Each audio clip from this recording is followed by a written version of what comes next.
बच्चे को बहुत अच्छा पढ़ाया लिखाया, अच्छे अच्छे स्कूलों में पढ़ाया और इंडिया की छोड़ो विदेशों में पढ़ाया। हाँ, विदेश से अच्छा पढ़ाई करेगा बेटा, विदेश में अच्छी पढ़ाई करेगी बेटी, अच्छे बड़ी डॉक्टर बन के आएगा बेटा। हैं, खूब अच्छी पढ़ाई कर बेटा, कितने पैसे चाहिए पैसे ले, तू आराम से खूब बढ़िया पढ़ाई कर। और बेटा बोले पढ़ाई पूरी हो गई, अब मैं यहीं पे जॉब कर लेता। हाँ हाँ ठीक है तू जॉब कर। बोले अब जॉब हो गई, अब यहीं पे लड़की पसंद आ गई, शादी कर लेता हूँ। हाँ हाँ ठीक है, आजकल सब चलता है, ठीक है बेटा कोई बात नहीं, आराम से शादी वादी करके अच्छे से रहे, हम भी आते जाते रहेंगे, जा रहे हैं आ रहे हैं मिल रहे हैं। कितने दिन तक, एक दिन शरीर अशक्त हो जाता है, फोन करते हैं बेटा, वीडियो कॉल फोन, बेटा माँ की तबीयत खराब है। तो डैडी मैं क्या करूं, डॉक्टर के पास लेके जाओ, डॉक्टर को दिखाओ, मैं थोड़ी ठीक करूंगा। बेटा तुम्हारी माँ ज्यादा दिन की नहीं है। कोई बात नहीं डैडी, अब देखो ना, अब मैं यहाँ जॉब करता हूँ, मेरे यहाँ पे फैमिली भी है और देखो मेरे ऊपर इतनी सारी जिम्मेदारियाँ हैं, मैं यहाँ से छोड़कर ऐसे तो आ नहीं सकता आपको देखने के लिए। कोई बात नहीं, आप थोड़ा सा उनका ध्यान रखना। बेटा मेरे भी हाथ पैर नहीं चलते हैं, मुझसे भी नहीं होता है कुछ भी। कोई बात नहीं, मैं पैसा भेज रहा हूँ ना, आप अच्छे अच्छे नौकर लगा लो, 2 4 6 10 नौकर लगा लो, सब कम नौकर करेंगे, आपको क्या करना है।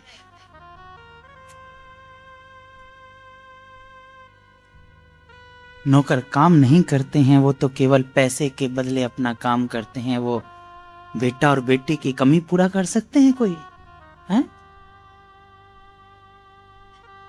एक दिन वो होता है जो हम टीवियों में कहानी सुनते हैं, मोबाइलों में कहानी सुनते हैं, वो बूढ़े माँ बाप थे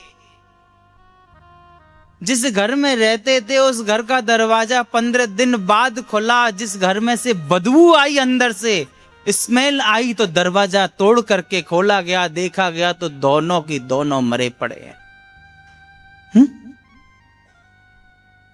क्या ये किस लिए बच्चों को तैयार किया, इसलिए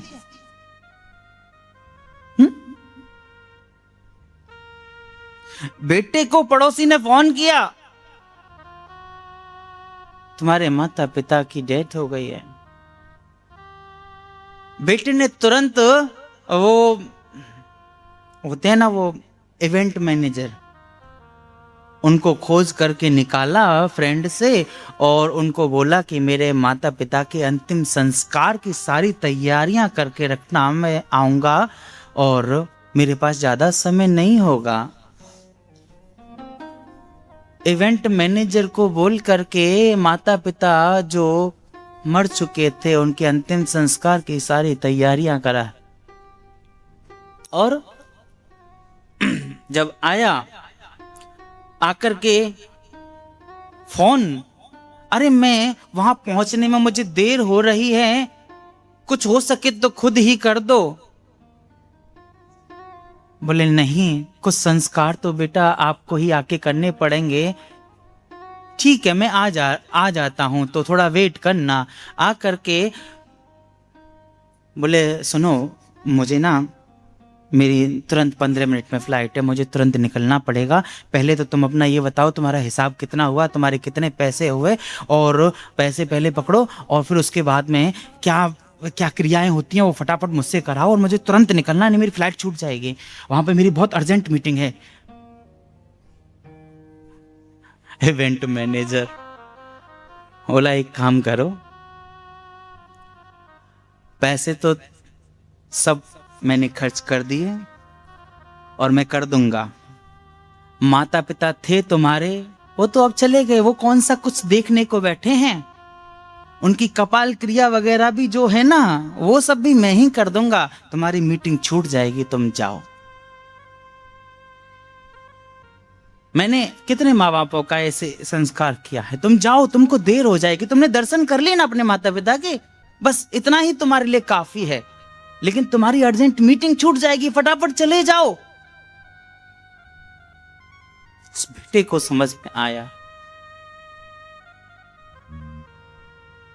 क्या इवेंट मैनेजर हैं वो संस्कार कराएंगे माता पिता का हैं? लेकिन ये सब दिन कब देखने को मिल रहे हैं? ये सब दिन हमारी स्वयं की लापरवाही की वजह से, हमारी स्वयं की लापरवाही की वजह से। अगर स्वयं माता पिता अपने गलीवान में झांकेंगे, सोचेंगे, समझेंगे तो उनको ये बात समझ में आ जाएगी, पूरी तरह से आ जाएगी।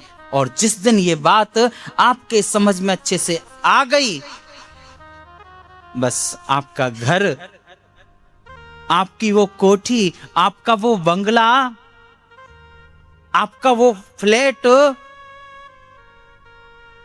वो हकीकत में घर बन जाएगा, हकीकत में घर बन जाएगा। उसमें एक परिवार होगा, उसमें बच्चे होंगे जो अपने बुजुर्गों का सम्मान कर रहे होंगे। उसमें वो बच्चे नहीं, उसमें वो कृष्ण होंगे, उसमें वो राधा स्वरूपा होंगे, उसमें वो भक्ति का प्रचार प्रसार होगा। बस इतनी सी बात है और कुछ नहीं। इसको समझ लेना।